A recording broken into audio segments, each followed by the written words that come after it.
ଆଜିର ଏହି ଭିଡ଼ିଓଟିରେ ମୁଁ ଆପଣଙ୍କୁ ଶିଖେଇବି ଝିଅ ପଟେଇବା ପାଇଁ ବଶୀକରଣ ବିଦ୍ୟା, ଯାହାର ପ୍ରୟୋଗରେ ଆପଣ ସୁନ୍ଦରୀରୁ ସୁନ୍ଦରୀ ଝିଅକୁ ପଟେଇ ପାରିବେ, ପଡ଼ିଶା ଘର ସୁନ୍ଦରୀ ଭାଉଜକୁ ପଟେଇ ପାରିବେ, ତାଠାରୁ ନିଜର ମନ ମୁତାବକ କାମ ହାସଲ କରିପାରିବେ। ଏହି ବଶୀକରଣ କରିବା ପାଇଁ ଆପଣଙ୍କୁ ବେଶୀ କିଛି କରିବାକୁ ପଡ଼ିବନି। କେବଳ ଚୁପଚାପ 4ଟି ତୁଳସୀ ପତ୍ର ଏହି ଜାଗାରେ ରଖିବାର ଅଛି। ତାପରେ ଦେଖିବେ ଚମତ୍କାର କିପରି ସେ ଝିଅ ହେଉ ବା ବିବାହିତା ଭାଉଜ ଆପଣଙ୍କର ବଶରେ ହେଇଯିବ, ଆପଣଙ୍କ ଆଡ଼କୁ ଆକର୍ଷିତ ହେବାକୁ ଲାଗିବ। ଆପଣ ତାକୁ ଯାହା କହିବେ, ଯେମିତି କହିବେ ସିଏ କରିବ। ହଁ ଫ୍ରେଣ୍ଡସ୍, ଯଦି ଆପଣ କେଉଁ ଝିଅ ବା ବିବାହିତା ନାରୀ ବା ପଡ଼ିଶା ଘର ଭାଉଜକୁ ମନେ ମନେ ଭଲ ପାଉଛନ୍ତି, କିନ୍ତୁ ଯେତେ ଚେଷ୍ଟା କଲେ ମଧ୍ୟ ତାକୁ ପଟେଇ ପାରୁନାହାନ୍ତି, ତାକୁ ନିଜର ମନ କଥା କହିବାକୁ ଡରୁଛନ୍ତି, ତେଣୁ ଯଦି ଆପଣ ଏହିସବୁ ସମସ୍ୟାର ସମାଧାନ ଚାହୁଁଛନ୍ତି, ସେ ଝିଅ ବା ମହିଳାକୁ ପଟେଇବାକୁ ଚାହୁଁଛନ୍ତି, ତାକୁ ନିଜ ବଶରେ କରି ତାଠାରୁ ନିଜର ମନ ଚାହୁଁଥିବା କାମ ହାସଲ କରିବାକୁ ଚାହୁଁଛନ୍ତି, ତେବେ ଆଜିର ଏହି ଭିଡ଼ିଓଟି ଆପଣଙ୍କର କାମରେ ଆସିବ। କାରଣ ଆଜିର ଏହି ଭିଡ଼ିଓଟିରେ ମୁଁ ଆପଣଙ୍କୁ ଶିଖେଇବି ବିନା ମନ୍ତ୍ରତନ୍ତ୍ରରେ ଏମିତି ଏକ ପ୍ରଚଣ୍ଡ ମହାଶକ୍ତିଶାଳୀ ବଶୀକରଣ, ଯାହାର ପ୍ରୟୋଗରେ ଆପଣ ନିଜ ପସନ୍ଦର ଝିଅକୁ ପଟେଇ ପାରିବେ। ବର୍ଷ ବର୍ଷ ଧରି ଭାଙ୍ଗି ଯାଇଥିବା ପୁରୁଣା ପ୍ରେମକୁ ଫେରାଇ ଆଣିପାରିବେ। ଯଦି କେଉଁ ଝିଅ ଆପଣଙ୍କୁ ଧୋକା ଦେଇଛି, ଛାଡ଼ି ପଳେଇଛି, ତେବେ ଆପଣ ଏହି ବଶୀକରଣ କରିକି ଦେଖନ୍ତୁ। ସେ ଝିଅ ଯେତେ ଦୂରରେ ଥିଲେ ମଧ୍ୟ ଆପଣଙ୍କ ପାଖକୁ ଆସିବା ପାଇଁ ବାଧ୍ୟ ହେବ। ନିଜେ ଆସିବ, ଆପଣଙ୍କର ପାଦ ତଳେ ପଡ଼ିବ, ଆପଣଙ୍କୁ ଭଲ ପାଉଛି ବୋଲି କହିବ। ଆପଣଙ୍କ ପ୍ରେମରେ ଏମିତି ଦିବାନୀ ହେଇଯିବ କି ଆପଣଙ୍କୁ ନ ଦେଖି ଗୋଟେ ମୁହୂର୍ତ୍ତ ବି ରହିପାରିବନି। ତେବେ ଫ୍ରେଣ୍ଡସ୍, ଏହି ବଶୀକରଣ କରିବା ସବୁଠାରୁ ସହଜ। କେହି ବି ଏହାକୁ ଅତି ସହଜରେ କରିପାରିବେ। ବିନା କୌଣସି ପଇସା ଖର୍ଚ୍ଚ କରି, ବିନା କୌଣସି ମନ୍ତ୍ରତନ୍ତ୍ର କରି ଆପଣ ଘରେ ବସି ବସି ଏହି ବଶୀକରଣ କରିପାରିବେ। କିନ୍ତୁ ମନେ ରଖନ୍ତୁ, ବଶୀକରଣ କରିବା ପୂର୍ବରୁ ମୋର ଗୋଟିଏ ଛୋଟିଆ ଅନୁରୋଧ ଶୁଣି ନିଅନ୍ତୁ। ଆମର ବହୁତ ସାରା ଦର୍ଶକ ବନ୍ଧୁମାନେ ଆମକୁ କମେଣ୍ଟ କରୁଛନ୍ତି କି ଗୁରୁଜୀ, ଆପଣଙ୍କର ବଶୀକରଣ କାମ କରୁନି। ତେଣୁ ମୋର ସେଇ ବନ୍ଧୁମାନଙ୍କୁ ଅନୁରୋଧ କି ଆପଣ ଭିଡ଼ିଓକୁ ପୁରା ଧ୍ୟାନ ସହିତ ଦେଖନ୍ତୁ, ପ୍ରୟୋଗ ବିଧିକୁ ଠିକ୍ ଭାବରେ ବୁଝନ୍ତୁ। ଅଧାରୁ ଛାଡ଼ିକି ପଳେଇଲେ କିମ୍ବା କାଟି କାଟି ଦେଖିଲେ ଆପଣ କିଛି ବି ବୁଝିପାରିବେନି। ପରେ ଆପଣ କହିବେ ଗୁରୁଜୀ, ଆପଣଙ୍କର ବଶୀକରଣ କାମ କରୁନି। ଦେଖନ୍ତୁ, ଯେଉଁପରି ଆପଣ ଭଗବାନଙ୍କୁ ମାନୁଛନ୍ତି, ଭଗବାନଙ୍କ ଉପରେ ବିଶ୍ୱାସ ରଖିଛନ୍ତି, ନିଜର ସବୁ ଦୁଃଖ କଷ୍ଟ ଅସୁବିଧା ଭଗବାନଙ୍କୁ ଜଣାଉଛନ୍ତି, ଯଦି ସେ ଅସୁବିଧାର ସମାଧାନ ନ ହେଲା, ତାର ମାନେ ନୁହେଁ କି ଭଗବାନ ନାହାନ୍ତି। ସେହିପରି ବଶୀକରଣ ହୁଏ। ତନ୍ତ୍ର ମନ୍ତ୍ର ଯନ୍ତ୍ର କାମ କରେ, କିନ୍ତୁ ଏହାକୁ ଆପଣଙ୍କୁ ସିଦ୍ଧ କରିବାକୁ ପଡ଼ିବ। ପ୍ରୟୋଗ ବିଧିକୁ ଠିକ୍ ଭାବରେ କରିବାକୁ ପଡ଼ିବ। ତେବେ ଯାଇ ମୁଁ ଆପଣଙ୍କୁ ଗ୍ୟାରେଣ୍ଟି ଦେଉଛି, ଆପଣ ମାତ୍ର ଗୋଟିଏ ଥରରେ ସଫଳ ହେବେ।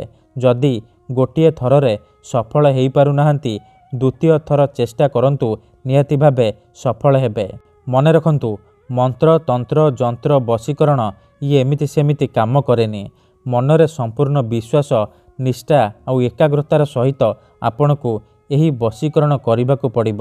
ତେବେ ଯାଇ ମୁଁ ଆପଣଙ୍କୁ ଗ୍ୟାରେଣ୍ଟି ଦେଉଛି, ଆପଣ ମାତ୍ର ଗୋଟିଏ ଥରରେ ସଫଳ ହେବେ। 100ରୁ 100% ସଫଳ ହେବେ। ଆଉ ଗୋଟିଏ କଥା ମନେ ରଖନ୍ତୁ, ଆମର ଏମିତି ବହୁ ସାରା ଦର୍ଶକ ଭାଇମାନେ ଅଛନ୍ତି, ଯେଉଁମାନେ ଆମକୁ କମେଣ୍ଟ କରୁଛନ୍ତି କି ଗୁରୁଜୀ, ଆପଣ ଆମର କାମ କରିଦିଅନ୍ତୁ, ଆପଣ ଯେତେ ପଇସା ମାଗିବେ ଆମେ ଦେବୁ। ହଜାର ହଜାର ଟଙ୍କା ଯାଚୁଛନ୍ତି। ଦେଖନ୍ତୁ, ଆମର ଏହି ଚ୍ୟାନେଲରେ ଆପଣଙ୍କ ପାଇଁ ବହୁତ ସାରା ବଶୀକରଣ ଭିଡ଼ିଓ ଅପଲୋଡ଼ କରାଯାଇଛି, ଯାହାକୁ ଆପଣଙ୍କର ସୁବିଧା ପାଇଁ ଅପଲୋଡ଼ କରାଯାଇଛି, ଯାହାକୁ ଆପଣ ବିନା କୌଣସି ପଇସା ଖର୍ଚ୍ଚ କରି ଘରେ ବସି ବସି କରିପାରିବେ। ତେବେ ଆପଣ ପଇସା କ'ଣ ପାଇଁ ଖର୍ଚ୍ଚ କରିବେ?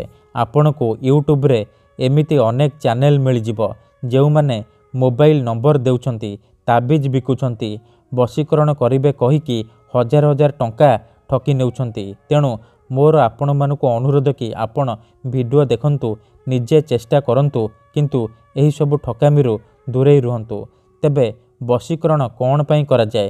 ଯେତେବେଳେ ଆପଣ କେଉଁ ଝିଅ ବା ପଡ଼ିଶା ଘର ଭାଉଜକୁ କିମ୍ବା କୌଣସି ପୁରୁଷକୁ ମଧ୍ୟ ନିଜଠାରୁ ଅଧିକ ଭଲ ପାଉଛନ୍ତି, ତା ବିନା ବଞ୍ଚିପାରିବେନି ଭାବୁଛନ୍ତି, ସେତେବେଳେ ଆପଣ ବଶୀକରଣ କରିପାରିବେ। କିମ୍ବା ଯଦି କେଉଁ ଲୋକ ବିନା କାରଣରେ ଆପଣଙ୍କୁ ହଇରାଣ କରୁଛି, ଆପଣଙ୍କ ଘର ପରିବାର ଉପରେ ଖରାପ ନଜର ପକାଉଛି, ତେବେ ଏହିସବୁ ସମସ୍ୟାର ସମାଧାନ କରିବା ନିହାତି ଦରକାର।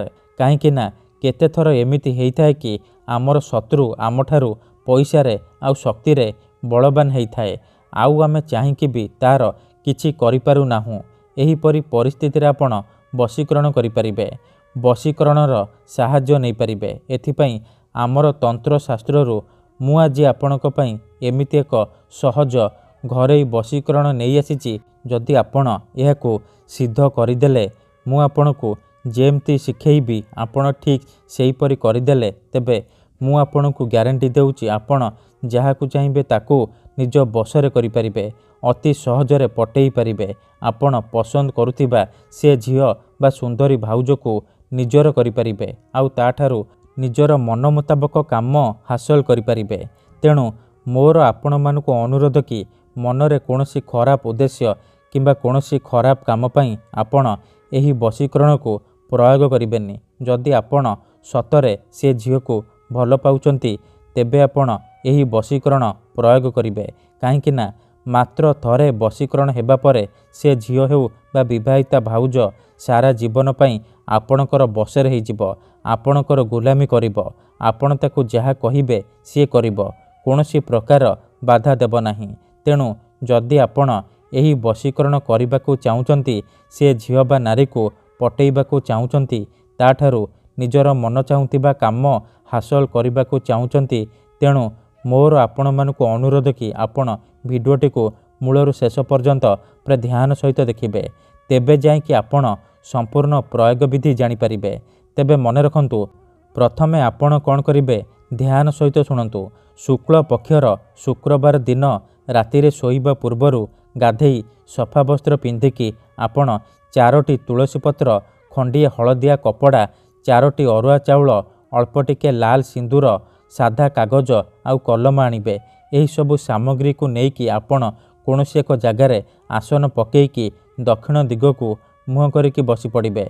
ତାପରେ ଯେଉଁ ଝିଅ ବା ନାରୀକୁ ଆପଣ ପଟେଇବାକୁ ଚାହୁଁଛନ୍ତି ତାକୁ ମନେ ମନେ ଭାବିବେ, ତା'ର ମୁହଁକୁ ନିଜ ମନରେ ଭାବିବେ। ତାପରେ ହଳଦିଆ କପଡ଼ାକୁ ନିଜର ସାମ୍ନାରେ ରଖିବେ, ଆଉ ତା ଉପରେ 4ଟି ତୁଳସୀ ପତ୍ର ରଖିଦେବେ। 4ଟି ତୁଳସୀ ପତ୍ର ଉପରେ 4ଟି ଅରୁଆ ଚାଉଳ ରଖିଦେବେ, ଆଉ ତା ଉପରେ ଅଳ୍ପ ଟିକେ ଟିକେ ଲାଲ ସିନ୍ଦୁର ପକାଇଦେବେ। ଏତିକି କରିସାରିବା ପରେ ଆପଣ ଯେଉଁ କାଗଜ ଆଣିଛନ୍ତି, ସେ କାଗଜରେ ସେଇ ଝିଅ ବା ମହିଳାର ନାମ ଲେଖିବେ ଯାହାକୁ ଆପଣ ନିଜ ବଶରେ କରିବାକୁ ଚାହୁଁଛନ୍ତି। କାଗଜରେ ଝିଅ ବା ମହିଳାର ନାମ ଲେଖିସାରିବା ପରେ ସେ କାଗଜକୁ ଭଲ ଭାବରେ ମୋଡ଼ିକି ସେ ହଳଦିଆ କପଡ଼ା ଉପରେ ରଖିଦେବେ। ତାପରେ ସେ ହଳଦିଆ କପଡ଼ାକୁ 3ଟି ଗଣ୍ଠି ପକେଇକି ବାନ୍ଧିଦେବେ। ସେ ଯେଉଁ ପୁଟୁଳିଟି ହେଇଯିବ, ସେ ପୁଟୁଳିକୁ ଆପଣ 2 ହାତରେ ବନ୍ଦ କରିକି ଧରିବେ। ତାପରେ ଆଖି ବନ୍ଦ କରିକି ସେଇ ଝିଅ ବା ମହିଳାକୁ ମନେ ମନେ ଭାବିବେ। ତାପରେ ତା'ର ନାମ 21 ଥର କହିବେ। ତାପରେ ସେ ପୁଟୁଳିରେ 3 ଥର ଫୁଙ୍କିଦେବେ। ତାପରେ କ'ଣ କରିବେ, ସେ ପୁଟୁଳିକୁ ନେଇକି ଯେଉଁ ଝିଅ ବା ମହିଳାକୁ ଆପଣ ବଶରେ କରିବାକୁ ଚାହୁଁଛନ୍ତି, ତା ଘରର ମୁଖ୍ୟ ଦ୍ୱାର ବା ମୁଖ୍ୟ ଗେଟ୍ ପାଖରେ ଆପଣ ରଖିଦେଇ ଚୁପଚାପ ଘରକୁ ଫେରି ଆସିବେ। ଏତିକି କରିକି ଦେଖନ୍ତୁ, ଗ୍ୟାରେଣ୍ଟି ଦେଉଛି ସେ ଝିଅ ହେଉ ବା ବିବାହିତା ନାରୀ ଆପଣଙ୍କର ବଶରେ ହେଇଯିବ। ଧନ୍ୟବାଦ।